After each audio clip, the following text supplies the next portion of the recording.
ওস্তাদ এই নাও তোমার খাবার। আরে ইয়ার তুমি লেট করে ফেলেছো, আমি তো খাবার খেয়ে নিয়েছি। ওস্তাদ রাস্তায় জ্যাম ছিল তাই লেট হয়েছে। ঠিক আছে তুমি যাও, আমি তো খাবার খেয়ে নিয়েছি, এটা পরে খাবো। আরে মৌলভী সাহেব তুমি কোথায় যাচ্ছ?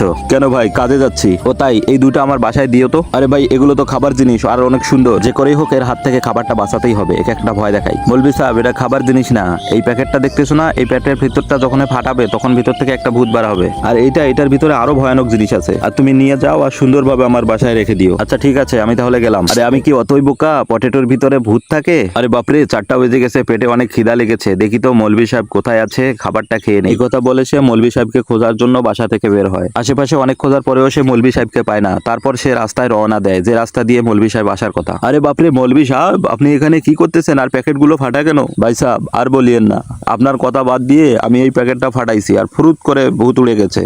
আর এই প্যাকেটটা আমি খেয়ে ফেলেছি, আর এই মুহূর্তে আমি মরার জন্য অপেক্ষা করতেছি। হায় হায় রে, এ বেটা আমারে সর্বনাশ করেছে, আমি একটু চালাকি করলাম আর শালা বেটা মারে দিল।